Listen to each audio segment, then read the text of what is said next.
This is TVM. TVM delivers breaking stories, global headlines, and the moments that matter. From exciting sports action to exclusive local events, we keep you connected. Celebrate our culture, people, and voices with powerful documentaries and inspiring stories. Experience premium entertainment, from trending music to urban lifestyle and beyond.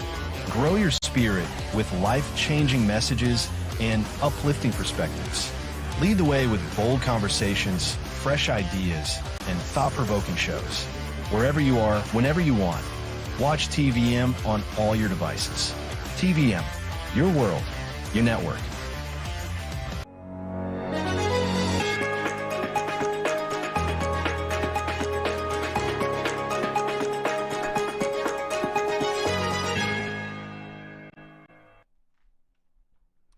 Hello, this is TVM's Business Update. I am Mara Samuels, and these are the stories making the round this hour.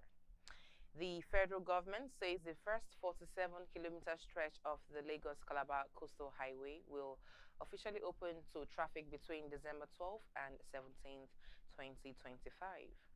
Minister of Works David Umahi announced this during an inspection of the project, reaffirming that both the government and the contractor are committed to delivering the initial section of the 750-kilometer coastal corridor linking 9 states. The minister also revealed that a recent court ruling has struck out the suit filed by Wayne Homes Global Services CEO Stella Okengu over claims related to the project, declaring it to be without merit. Umahi added that Section 1 and half of Section 2 are projected for completion by April 2026, excluding bridge components. Nigeria's foreign exchange markets came under renewed pressure this week as the naira weakened across both the official and parallel markets. At the official Nigeria foreign exchange markets, the naira depreciated by nearly 1%, closing at 1,456 naira 72 kobo to the dollar, down from 1,442 naira the previous week. In the parallel markets, the currency also traded weaker, hovering between 1,470 and 1,475 naira per dollar. Analysts at Scari Assets say the naira moved within a wider range, trading band, pressured by softer inflows and firmer dollar demand. ICO Capital also reported bearish sentiments driven by strong early demand from investors covering positions, despite multiple interventions by the central bank.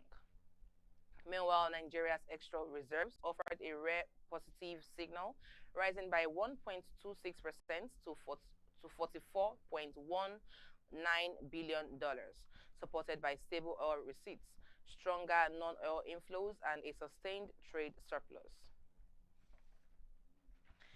A new budget report has revealed that Nigerian states collectively owe over 1 trillion naira in unpaid obligations to contractors and retirees, despite receiving record revenue inflows in 2024. According to the 2025 State of State reports, contractor arrears stand at 434.87 billion naira, while pension and gratuity arrears amount to 626.81 billion. In total, 30 states owe at least one of the two categories. Only 3 states, Borno, Kano, and Nasarawa, reported no outstanding liabilities, making them the only state with a clean slate in 2024. Kaduna tops the national debtor list, owing 139.36 billion naira to contractors and retirees. Ogun follows with 107.18 billion, driven largely by massive pension backlog. Benue, Edo, and Enugu round out the top tier with areas ranging between 90 and 100 billion naira. The findings highlight persistent fiscal stress at the subnational level. Despite higher federal allocations and improved internal revenues in the past year, the federal government has officially stopped receiving applications for the Pioneer Status Incentive effective November 10th, 2025. This means companies will no longer qualify for the 3-year tax-free relief previously offered to new businesses under the scheme. According to the Nigerian Investment Promotion Commission, the move is part of preparations for a full transition to the new Economic Development Tax Incentive, or EDT, which takes effect on January 1st, 2026. The Commission is advising both existing beneficiaries and prospective applicants to consult with its offices to ensure smooth compliance under the new framework. The Pioneer Status Incentive, established under the Industrial Development Income Tax Relief Act, has supported businesses in key sectors such as manufacturing, agriculture, infrastructure, and technology, granting up to 5 years of company income tax exemption. The new EDT scheme marks a shift in approach, prioritizing manufacturing services and infrastructure sectors with strong economic supplier effects. It also introduces mandatory investment threshold to ensure only high-impact projects qualify. For example, companies in capital-intensive sectors like utilities will need to invest at least 200 billion naira to access the new incentives. The Dangote Group says it is moving decisively to end Nigeria's dependence on imported sugar with a new $700 million expansion program designed to boost local production and deepen backward integration. At the 2025 Lagos International Trade Fair, the CEO of Dangote Sugar Refinery, Ravindra Singhvi, announced that the investments will go into land development, equipment, infrastructure, training, and community engagement, aimed at building a fully local supply chain capable of meeting Nigeria's raw sugar demand. He added that the company is also expanding its product range, introducing sugar packs in 100 gram to 1 kilogram sizes to improve access for households and small businesses. Speaking on behalf of the conglomerate group executive, Director of Commercial Operators, Fatima Aliko Dangote, said the wider objective is to strengthen Nigeria's industry base and retain more value within the country. She linked the sugar initiative to the group's ongoing work in refining, fertilizers, and petrochemicals. Dangote Sugar Refinery remains Nigeria's largest producer with a capacity of 1.44 million metric tons. The company also reported strong financial performance in the first 9 months of its 2025 fiscal year, with revenue rising to 626 billion naira and losses. The federal government has also uncovered more than 61 billion naira in questionable transactions linked to 28 financial irregularities within the Nigerian National Petroleum Company Limited, NNPCL. The findings are contained in Auditor General's 2022 annual report on non-compliance, now before the National Assembly. According to the report, the undocumented payments involve over 30 billion naira, $51.6 million, 14.3 million pounds, and 5.17 million euros. Auditors say the transactions include unauthorized verments, tax infractions, irregular procurement processes, abandoned projects, and weak internal controls. The Auditor General Office warns that these lapses expose public funds to avoidable risk, stressing that where approvals were missing or documents are not provided, the expenditures were unlawful and unjustified. The report also faults operations at the NNPC's London office in the 2021 financial year, where a total of 14.3 million pounds was spent on personnel, contract obligations, and operational costs without supporting schedules or utilization details, contrary to financial regulations requiring full documentation for every payment. Auditors say recovery actions and sanctions must follow. This update returns after the quick break. Please stay with us. At DSAG Engineering and Services, we anticipate, manage, and deliver. Since 2000, we have been a leading EPC company, ensuring customer satisfaction through quality and time delivery. efficiency, innovation at our core, we provide world-class solutions to your needs. For engineering designs and construction procurement, and maritime supplies, DSAG delivers excellence. Partner with us today.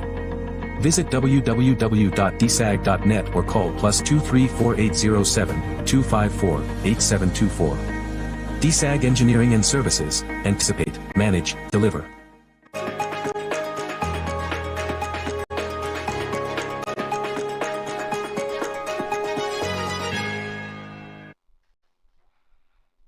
Welcome back from that quick break. Dr. Femi Oye, CEO of SME Funds, has called for greater government and private sector investment in solar-powered agricultural projects. His comments come as the International Water Management Institute launched the Solar Energy for Agricultural Resilience project in Ethiopia and Kenya, a model he believes Nigeria should replicate. The project uses solar technologies not just for irrigation but also for cold storage, dryers, milling, and agro-processing, helping farmers reduce costs, limit waste, and boost incomes. Oye emphasized, and I quote, "We have the sun, the need, and the technology. Now it's time for policy incentives and private investments to power our farmland," end of quote. Experts say this holistic approach could transform Nigeria's food systems, making them more sustainable, climate resilient, and inclusive, similar to its impact in East Africa. And on international news, Malaysia is moving closer to banning children under 16 from opening social media accounts as the government steps up efforts to make the internet safer for younger ones. Communications Minister Fahmi Dadzil said the government is studying how countries like Australia are enforcing online age restrictions and expects social media platforms to comply with Malaysia's new rule by next year. He said cooperation between government agencies, the tech companies, and parents is essential to ensuring not only fast internet access but also a safer online environment for children and families. The country has increased its oversight of digital platforms in recent years, introducing new regulations in January that require platforms with more than 8 million users in Malaysia to obtain an operating license.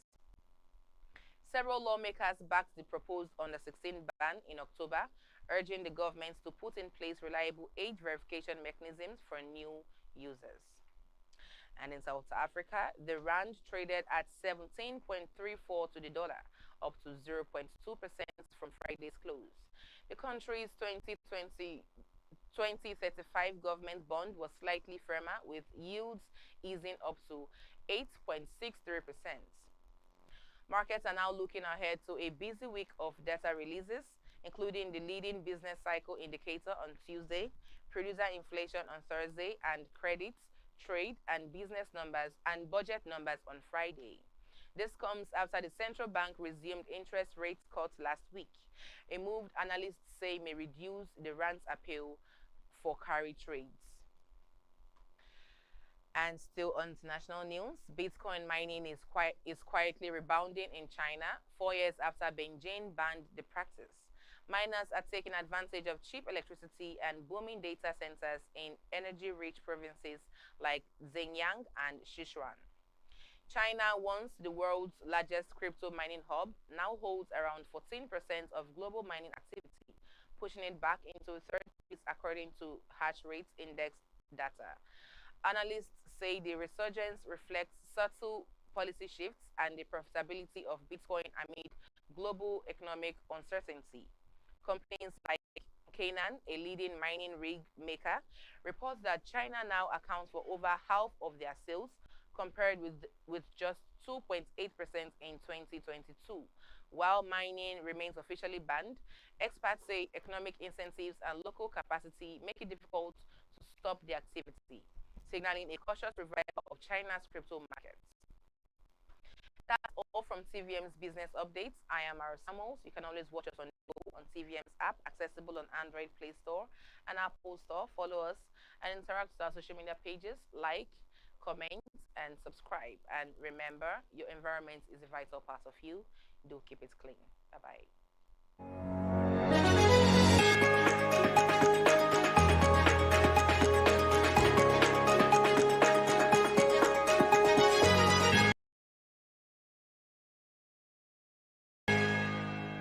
This is TVM.